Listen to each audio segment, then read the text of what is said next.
Students, how are you all. चलिए एक बार फिर से शुरू करते हैं एसएसटी की क्लास। आज हम शुरू करेंगे ज्योग्राफी का chapter 5, temperature, pressure and winds. इस चैप्टर में हम पढ़ेंगे वेदर एंड क्लाइमेट के बारे में, temperature, pressure, wind, humidity and precipitation के बारे में। So let us start the chapter. First topic of this chapter is weather and climate. So first of all, weather. What is weather?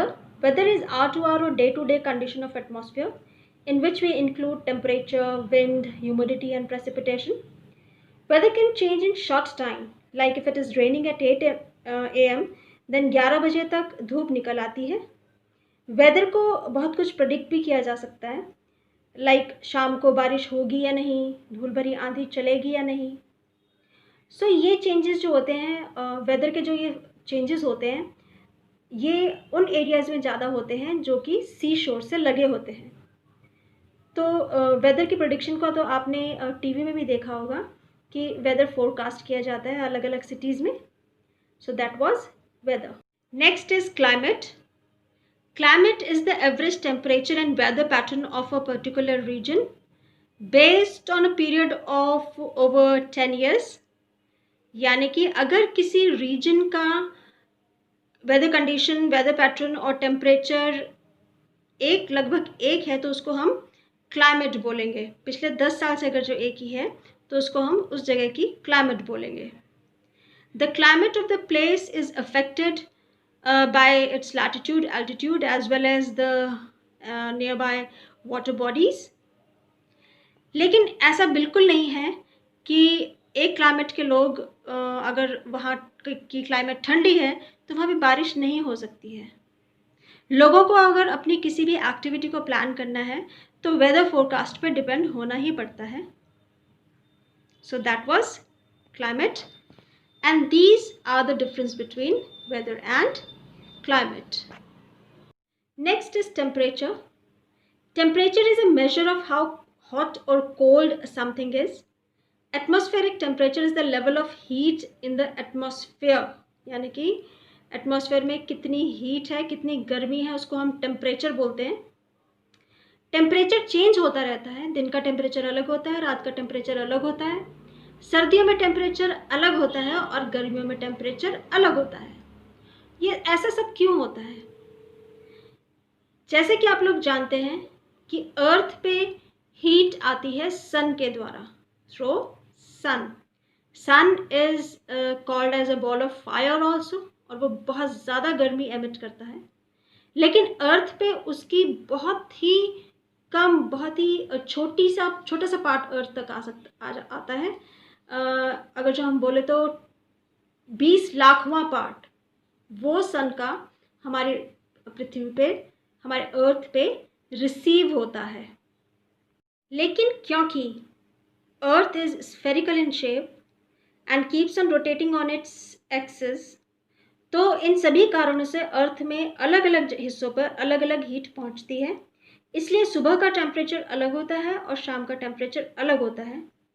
जो areas equator के पास हैं उनमें heat ज़्यादा होती है और पोल्स पे अलग मात्रा में हीट पहुंचती है, यानी कि बहुत कम. और जो जगह ऊंचाई पे होते हैं उन पे भी हीट बहुत कम पहुंचती है. जैसे कि राजस्थान में काफ़ी गर्म होता है, लेकिन राजस्थान के ही एक इलाका माउंट आबू जो कि थोड़ी हाइट पे है, वहाँ पे ठंडा होता है. सो ये सब कारण है कि सन की रेज जो है, सन की हीट जो है वो अर्थ पे एक साथ नहीं पड़ती है. The absorption of heat energy by the earth from the sun is known as insolation. यानी कि जितनी भी सन की हीट अर्थ एब्जॉर्ब कर लेता है उसको इंसुलेशन बोलते हैं. अगर आप सोचिए, अगर अर्थ पे हर जगह पर एक जैसी हीट पड़ती तो क्या होता? तो अर्थ पे बहुत ज़्यादा गर्मी हो जाती और यहाँ पे लाइफ पॉसिबल नहीं हो पाती. दिन के टाइम जो हीट अर्थ रिसीव करती है उस हीट को रात के टाइम अर्थ थ्रो बैक करती है.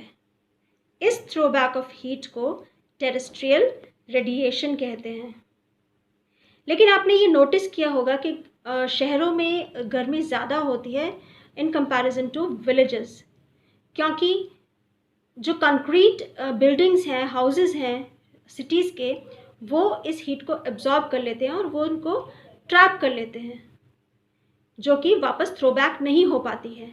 और विलेजेस में ओपन एरियाज होते हैं जिनमें कि थ्रोबैक ऑफ द हीट बहुत आसानी से होता है, इसीलिए विलेजेस ठंडे होते हैं इन कंपैरिजन टू सिटीज़।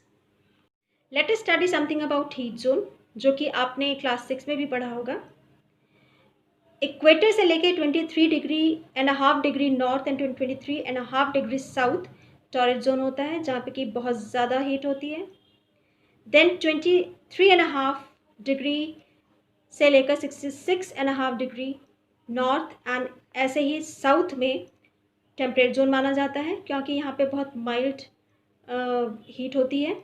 उसके बाद आता है फ्रिजिड जोन, 66.5 डिग्री से ऊपर to north pole and south pole frigid zone माना जाता है, क्योंकि यहाँ पे ना के बराबर सनलाइट पड़ती है और यहाँ पे बहुत ठंडा होता है। Now measurement of temperature. Temperature is measured by device called thermometer. जब आपको भी कभी फीवर हुआ होगा तो आपका भी टेम्परेचर थर्मोमीटर से लिया होगा। Thermometer is are of many kind. कुछ मर्करी थर्मोमीटर होते हैं, कुछ डिजिटल होते हैं, कुछ मैकेनिकल थर्मोमीटर होते हैं। Nowadays we are having thermometer in our wrist watches also. Thermometer is also used to measure the atmospheric temperature. किसी भी प्लेस में अगर हम थर्मोमीटर रख देंगे वेल ओपन वेंटिलेटेड एरिया में, तो हमें उस जगह का टेम्परेचर पता चल जाएगा। टेम्परेचर नॉर्मली मेजर करते हैं सेल्सियस स्केल से, जिसको कि C बोलते हैं, बट इन सम कंट्रीज, कुछ कंट्रीज में ये फ़ारेनहाइट से भी मेजर किया जाता है, which is called F. Now the freezing point and the boiling point of Celsius is 0 degree Celsius and 100 degree Celsius, and the freezing point and boiling point of Fahrenheit is 32 degree F and 212 degree F. So that was the difference between Celsius and Fahrenheit. So that's all for today, children. Assignment related to this video is uploaded in your school website. Complete it and give a thorough reading to the chapter also. I would like to include one more thing कि आपका last chapter state government का question number 3 was left due to some reasons. The same question is given in this assignment. Complete that also. Thank you and have a nice day.